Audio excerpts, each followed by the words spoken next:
un interessante convegno questa sera su tematiche importanti come quella dell'Alzheimer con tanti illustri e qualificati relatori. Presidente.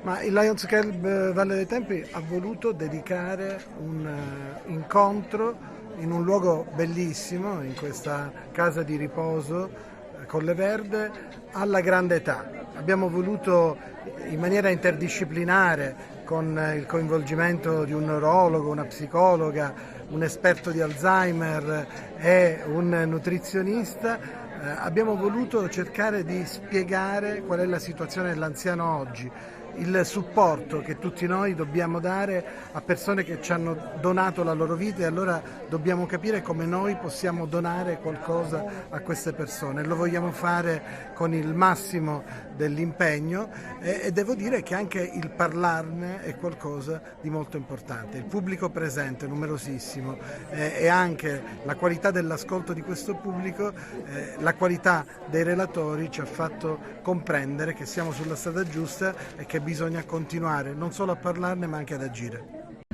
Infatti, allora, per quanto riguarda esattamente la cifra, sono 22 milioni di euro, però è riferito al dopo di noi, non per l'Alzheimer. Noi Lions stiamo facendo di tutto, compreso il nostro governatore che vuole fortemente che a fine mandato dobbiamo realizzare qualcosa per poter spingere affinché si possano spendere questi soldi.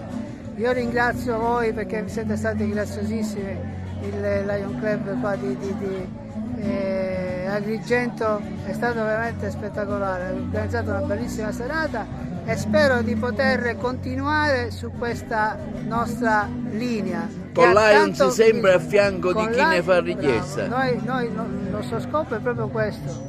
Noi ci siamo, il cui serve è proprio questo, essere vicini, non dobbiamo sostituirci, ma quantomeno essere vicini alle persone che oggi hanno di queste difficoltà, disabilità, dopo di noi, Alzheimer, e essere accanto anche alle istituzioni, non per sostituirle.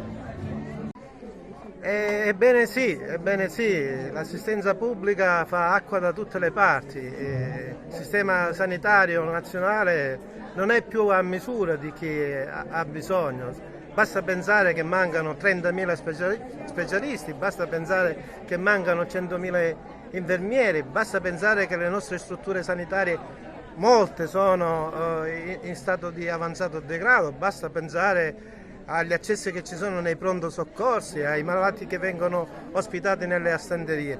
È veramente una situazione che fa molto preoccupare, anche in considerazione che la nostra popolazione è sempre più adulta, sempre più anziana e quindi va incontro a delle malattie che necessitano di essere curate e loro stessi di essere assistiti.